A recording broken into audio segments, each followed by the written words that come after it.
Hi, everybody. Welcome back to Bliss N Mischief, the podcast where we swap the pressure to be perfect for the power of being present. I'm your host, Amy.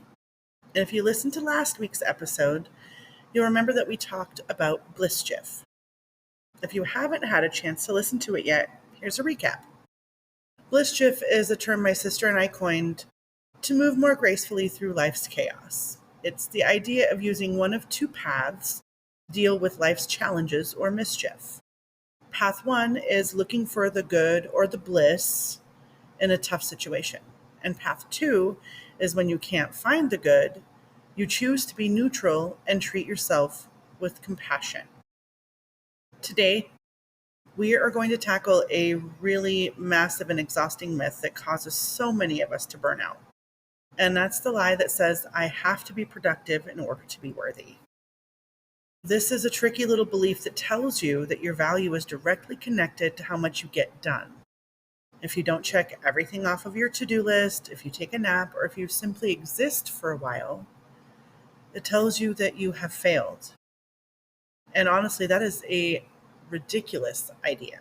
We're going to dive into the problem that this mindset creates, and then I'm going to give you a useful tool that I call the worthiness audit to help you take back control of your time and your energy. So let's start by debunking this crazy belief. The myth that I must be productive to be worthy can cause real harm in our daily lives. And that harm isn't just that we're tired, it's that we feel the constant and heavy guilt that weighs on us every single time we try to rest or slow down. Think about it. When was the last time you took a break for 20 minutes and just relaxed? Did you enjoy it?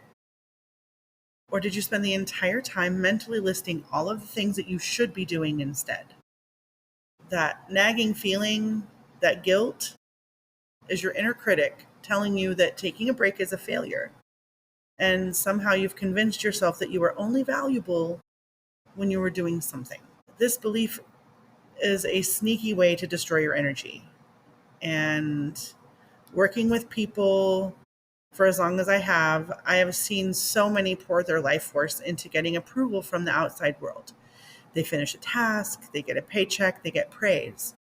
But the moment they stop doing, that energy source is gone, and they feel empty and trapped by their own busy schedule. And let's be honest, staying in that tired and guilty state is very much like being a passive victim, because you're only allowing the myth of the hustle culture decide your self-worth. You quietly accept that you only deserve rest after you've earned it through suffering. Why would we do that to ourselves? When we treat our bodies like they're machines and our brains like they're spreadsheets, we crash, and then we blame ourselves. But that crash isn't a sign that you failed as a person. It's actually the expected and logical result of believing this absolutely insane societal myth. And this myth targets a weakness in our emotional intelligence because it ignores the basic human need of restoration. By negating your need for real guilt-free rest, you're basically saying to yourself that my inner peace is less important than my to-do list. We really need to stop waiting for permission to breathe and relax and create our own standard of self-care. And the basic truth is this: rest is not a reward that you earn. It is the best way to take care of yourself. So I'm going to challenge you to change your narrative and radically accept a truth that crushes this productivity is worthiness myth. And it's that rest is a necessary part of your overall energy and well-being. Today, we're going to focus on choosing neutrality and self-compassion, because when you are totally burnt out, you probably don't have the clear energy to look for the bliss in all the mischief that's happening. Your first job is to stop the damage. So I'm going to give you a tool called the worthiness audit. And this is just a conscious and kind way of checking in with yourself when you start to feel guilty about pausing and taking that much needed break. And I'm going to break it down into 3 steps for you. The first step is the inventory check. So when you're relaxing, sitting still, or maybe just gazing out the window, and that familiar guilt starts to sneak in, I just want you to mentally list your current tasks. Not go and do them, just recognize them. Now ask yourself this question: If I decide not to do a single one of these tasks right now, would I still be a worthy person? And if your inner voice yells, absolutely not, simply reply, yes, yes, I am, because my value is not something that can be earned or lost based on crossing off an item on my to-do list. My value is built into who I am. Step 2, we choose neutrality. So when that inner critic starts yelling at you, get up, you're lazy, use this neutrality and self-compassion like a shield. And this doesn't mean forcing yourself to feel ecstatic or happy. You just simply state that you're going to be in a space of neutrality and tell yourself that I'm not being unproductive and I'm not lazy. I am allowing myself to rest right now because this is necessary for my well-being. Treating yourself with kindness is not a sign of weakness. It's actually the smartest choice for your long-term health. It is an act of loving communication with your own nervous system, telling it that it is safe for us to slow down. Step 3, we've got the reframe. So as your coach, I'm telling you, you are absolutely not losing any time when you stop to rest. You are recharging your energy so that when you do work, it comes from a place of being full, not from being completely empty. One of my favorite sayings is self-care allows you to give the best of yourself, not what's left of yourself. That 20 minutes of guilt-free rest is honestly one of the best ways to give yourself more creative and focused energy. On the other side of it, that hour of tired, busy work just ends up draining you even more. And the real bliss shift here isn't finishing all of the tasks on your list. It's understanding that you have the right and the power to separate who you are or your being from what you're doing. Recognizing this is the true freedom. So that's it. The mischief is the belief that your worth is more like a business transaction.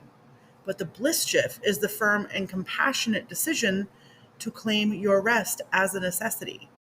So work on choosing neutrality and self-compassion when that guilt and inner critic tries to convince you that stopping is failing. And remember that when you treat your body like a machine, you get a machine's results, burnout, and eventually breakdown. But when you treat yourself like a human, you get those human results, energy, creativity, and inner peace. Now, before we transition into this week's Bliss Shift Challenge, I just want us to take a moment and anchor in the energy that we have created today. So take a deep breath with me and simply accept the following blessing. May you speak your truth with assertiveness, grace, and courage. May you be deeply rooted in the wisdom of your ancestors, guides, and angels. May you clearly see the path before you, and as new challenges arise, may you learn all lessons through love and compassion. May you be intuitively connected to your higher self, and may it pull you forward in times of question. And may you be divinely connected to the infinite, universal energy of all that is love, God, Source, the divine, whatever term feels right with your soul. May it protect and strengthen you and bring you immense abundance, love, and joy. I want you to feel this connection and stay grounded in the fact that you are worthy. Now, on to the challenge this week, guilt-free rest. I want you to schedule a minimum of 15 minutes of relaxation time every day. You're not trying to do yoga. You're not just trying to meditate perfectly. You're not going through your to-do list. You are just existing. And if and when that guilt flares up, I just want you to stop and recognize it. Don't argue with the thought. Just say out loud or in your head, I am choosing neutrality right now, and this is necessary for my well-being, and I am worthy of this rest. Use the worthiness audit. It helps you actively take back your time and energy. This isn't laziness. This is strategy. This is taking your power back from that belief that you're not worthy if you're not productive. I want to thank you so much for joining me today. This work is powerful, and I am truly proud of you for showing up. If this episode helped you quiet your inner critic, please hit subscribe and share with a friend who desperately needs to put their feet up. Next week, we are tackling another huge problem. The myth that says I must have perfect clarity before I can take action. You definitely don't want to miss that one. So until next time, let your own wisdom guide you, and may you find your bliss.